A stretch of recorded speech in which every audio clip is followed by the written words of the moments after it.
जय जगन्नाथ।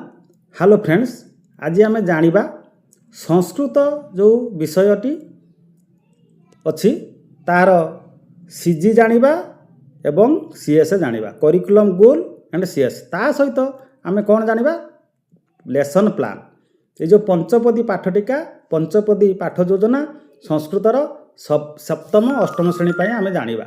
देखंतु सप्तम सेवेन्थ आउ एट आम ये दुईटार जानिबा पंचपदी पाठ टीका किभली संस्कृत भाषा आम प्लान करवा आउ तार सीजी गुड़ाक ये दुईटा कथा आम जानिबा क्लास 7 आउ 8 पाई। तेणु आसतु आम एटा जानिबा। जदि ता पूर्व आपण पंडा क्लासेस यूट्यूब चैनल को लाइक एंड सब्सक्राइब करना करने को मोर विशेष अनुरोध। जो मैंने आपण फ्रेंड मैंने जानवा चाहते आमर वीडियो को शेयर करने को भूलें ना निहाती। जो नुआ कर विजिट कर गोटे सब्सक्राइब करेंगे निहाती मोर रिक्वेस्ट। आसतु आम जानिबा पाठ्यक्रम लक्ष्य दक्षता तापर प्रथम आम जानीदबा कौन ना यही प्लान टी किमिति करबा। वर्तमान ये जो पंचपदी पाठटिका संस्कृत सप्तम अष्टम श्रेणी पाई आपण देखंतु ये पंचपदी पाठटिकार मु जूम कर दउची। आपण प्रथमे आपण एडी आउरी बढ़ेकी लिखि परिबे। आपण तारीख देबे, तारीख देला परे श्रेणी लिखिबे। सप्तम अष्टम लेखा आइची। पीरियड दे देबे, मु लिखि चतुर्थ पंचम बा पंचम चतुर्थ पीरियड। विषय दे देबे संस्कृत। प्रसंग आउ सीजी एंड सीएस शिक्षण सामग्री एतिक नैची। आपण एतिक नै परिबे, अधिका नै परिबे आउर भी आपण ए करिवे। तेम देखंतु मु एठी पाठ 2 नैची। द्वितीय पाठ नैची सप्तम श्रेणी पाई ई कारांत शब्दर व्यवहार ओ संग्रह। ई कारांत शब्दर व्यवहार जानिबे। एठी कोन लेली कॉम्पिटेंसी रे C1.2 कॉम्पिटेंसी नेली। शिक्षण सामग्री कौन नहीं ना कार्यफर्द पाठ्य पुस्तक आउ कौन चित्र शब्द चार्ट देखो ये सब निया जाइए। पुस्तक ये सब निया जाइए। आपन जत्ते आउरी बढ़ई पारिबे। तेणु आपन जेते डिजाइन कार्यफर्द तथ्यफर्द सब बागे कि नेबे घरू बा विद्यालय तैयारी करी रखिथिबे एक्स्ट्रा समय रे सेते पिला मानक पय भल हम से कार्य करने ब्लैक बोर्ड करें। तेणु गलापर आम देखा बर्तमान स्टेप बाय स्टेप अदिति बोध अभ्यास प्रयोग प्रसार रे कौन सब तार रही कार्यक्रम ये जो 7 आउ 8 पाई संस्कृत भाषा लिखिदेला आम प्रथम 7 जाना तापर 8 जाना। देखो अदिति ये मुझे ई कारांत शब्दर व्यवहार नहीं ताकू नहीं आम करवा अदिति सक्रियात्मक कार्य माध्यम पूर्व ज्ञानर धारणा पाइबे।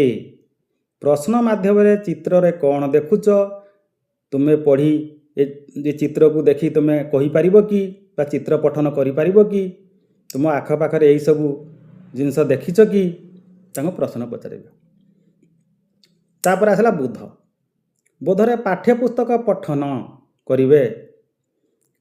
विपणी विथि प्रणति मूर्ति कटि पढ़ी अभ्यास करिवे ओ लिखिबे। ई कारांत स्त्रीलिंग शब्द जानिबे। ई कारांत स्त्रीलिंग शब्द गुड़िक चिन्हिबे जानिबे। कटी आली खनी खनी माने कौन जिन खणी से भली ये सब जानिबे। इत्यादि शब्दर शब्दार्थ से माने जानिबे। तापर आसिला आपनकर अभ्यास। अभ्यास रे से कौन करिवे अभ्यास कार्य रे चित्र देखी शब्द सह गार टाणी जोड़िबे। शून्य स्थान पूरण करिवे। देखो शून्य स्थान ये लिखिदी आप देखिए प्रणति धर प्रति ये न लगे प्रणति मूर्धन लिखे ये। तेणु से भली गलापर शुद्ध पद लिखतु शुद्ध पद लिखिए। तापर अभ्यास कार्य पढ़ी लिखिए अनुच्छेद लिखिए अनुच्छेद लिखिए। तापर आसीगला आपनकर प्रयोग। प्रयोग रे कौन हम ना मातृभाषा रे अनुवाद करिवे। मातृभाषा रे अनुवाद करिवे। संस्कृत शब्द प्रति आग्रह सृष्टि करिवे। दल रे जानिबे पढ़िबे और लिखिबे। तापरे दैनंदिन जीवन रे यह प्रयोग करि पारिबे ए शब्द गुडा। तापरे प्रसार। प्रसार रे मु नै जेटी गृह कार्य रे से फूलर कढ़ी चित्र करी तार नाम लिखिबे। घरे जणाइबे सांगसाथी मानक जणाइबे विद्यालय रे उपस्थापन करिवे। ए कथाटी मु नै नेला परे ए कार्य सत्म चला। तापर आम अष्टम श्रेणी पढ़ी आसवा। देखु अष्टम से भली ଏଠି ଦେଖନ୍ତୁ ଅଷ୍ଟମ ଶ୍ରେଣୀ ଅଷ୍ଟମ ନିଆହେଇଛି। ଏଠି ପିରିୟଡ଼ ପଞ୍ଚମ, ଶ୍ରେଣୀ ଅଷ୍ଟମ ଗଲା। ଶ୍ରେଣୀ ଅଷ୍ଟମ ପରେ এটা ଦେଖନ୍ତୁ ଶ୍ରେଣୀ ଅଷ୍ଟମ ପରେ ପିରିୟଡ଼ ପଞ୍ଚମ, ତାପରେ ସଂସ୍କୃତ ବିଷୟ। ଏଠି ସେଇ ଦ୍ୱିତୀୟ ପାଠ କ'ଣ ନିଆହେଇଛି? ଯହ କ୍ରିୟାବାନ ସହ ପଣ୍ଡିତ ବିଷୟଟି ନିଆଯାଇଛି। ଏଠି କମ୍ପିଟେନ୍ସି C1.2 C1.3। ଏଠି ସେଇଭଳିଆ ମାନେ ପୁସ୍ତକ, କାର୍ଯ୍ୟପଦ, ଶବ୍ଦ ଚାର୍ଟ, ଶବ୍ଦ କାର୍ଡ଼, ଆପଣଙ୍କର ଚିତ୍ର ସବୁ ନେଇଗଲେ, ଯାହା ନେଇପାରିବେ।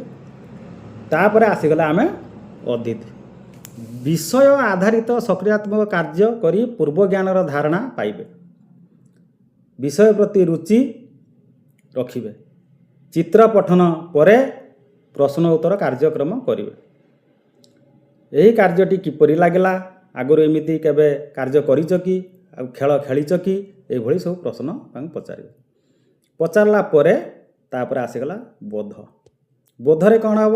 ଶ୍ରବଣ, ପଠନ, ଲିଖନ ନିମନ୍ତେ ପାଠ୍ୟପୁସ୍ତକର କାର୍ଯ୍ୟ ହେବ।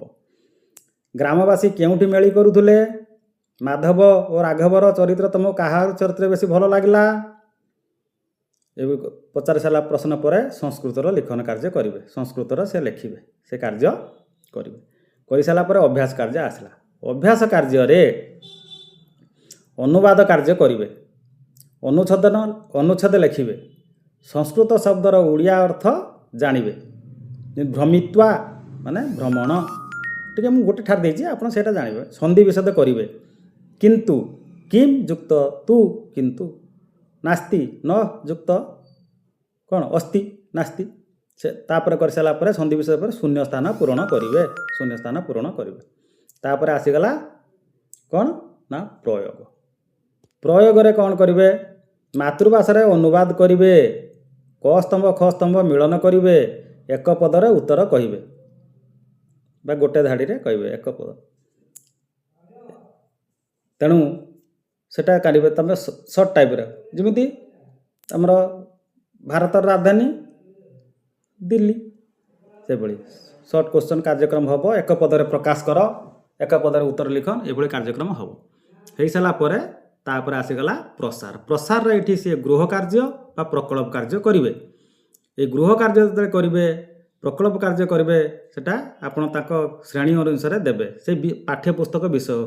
ସେଠି ପୁଷ୍କରଣୀ ଥିଲା, ଚିତ୍ର ଥିଲା, ତେଣୁ ଏଠି ଏଇଟା ହେଇଛି ପୁଷ୍କରଣୀୟ ଚିତ୍ରଟି କରିବେ। ପଦ୍ମ ଫୁଲର ଚିତ୍ର କରିବେ, ବା ଗୋଟେ ପୁଷ୍କରଣୀୟ ପଦ୍ମ ଫୁଲ ଫୁଟିଛି ବା କଇଁ ଫୁଲ ଫୁଟିଛି ତାର ଚିତ୍ର କରିବେ, ବା ଗୋଟେ ପୋଖରୀ କରିକି ତାର ପାହୁଚ କରିବେ, ଆପଣ ଦେଇପାରିବେ।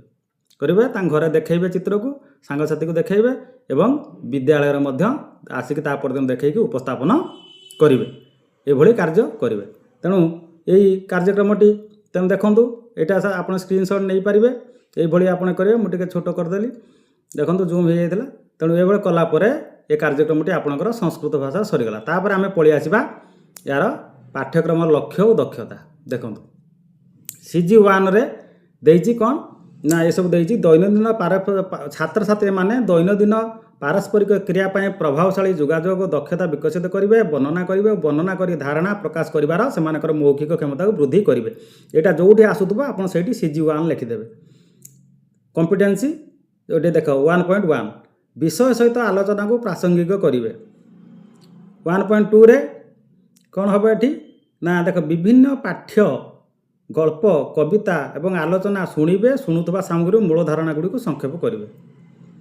ତାପରେ 1.3ରେ କ'ଣ ଅଛି ନା 1.3ରେ ଅଛି ଦେଖନ୍ତୁ ମୌଖିକ ଉପସ୍ଥାପନା। ଶ୍ରେଣୀର ବିତର୍କ, ଛୋଟ ସ୍ୱାଗତ ସନ୍ଦେଶ, ଛୋଟ ଘଟଣା ଗୁଡ଼ିକର ଉଦ୍ଘୋଷଣା ବା ଆଙ୍କରିଂ କରିବେ। ସଂକ୍ଷିପ୍ତ ଭାଷଣ ଜାଣିପାରିବେ।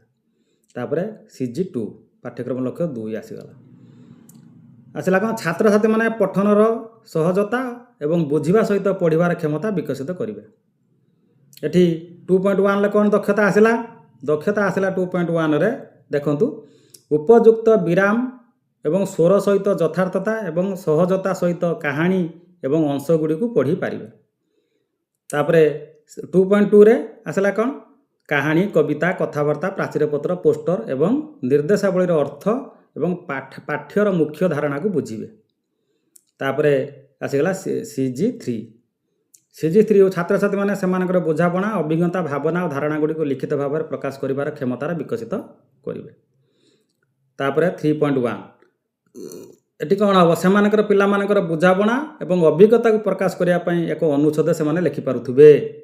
3.2ରେ ଦର୍ଶକ ଓ ଉଦ୍ଦେଶ୍ୟ ସହିତ ପ୍ରାସଙ୍ଗିକତା ସହିତ ଉପଯୁକ୍ତ ସୂଚନା ସହିତ ଚିଠିପତ୍ର ନିମନ୍ତ୍ରଣ ପତ୍ର ଓ ନିର୍ଦ୍ଦେଶାବଳୀ ଲେଖିପାରିବେ। Write letters invitation and instructions with the appropriate information with relevance to the audience and purpose। ଏତିକି ଆଉ ମୁଁ କଲେକ୍ଟ କରିନା, ଏତିକି କଲେକ୍ଟ କରିଥିଲି, ଆପଣ ଏଇଟା ଜାଣିବେ। ସେହି ଅନୁସାରେ ଏଇ ଯେଉଁ ଆପଣ କିଛି ଜାଣିଲେ CG and CS, ତା ସହିତ ପଞ୍ଚପଦୀ ପାଠଟିକା ପାଞ୍ଚପଦୀ ଯେଉଁ ସଂସ୍କୃତ ଭାଷାର ପାଠ ଯେଉଁ ଯାକ ଜାଣିଲେ। ତେଣୁ ୟା ପରେ ଆମେ ନେକ୍ସଟ ପରବର୍ତ୍ତୀ କୌଣସି ଗୋଟେ ନୂଆ ଜିନିଷ ପୁଣି ଆଣିବା। ବହୁତ ବହୁତ ଧନ୍ୟବାଦ। ଜୟ ଜଗନ୍ନାଥ, ନମସ୍କାର।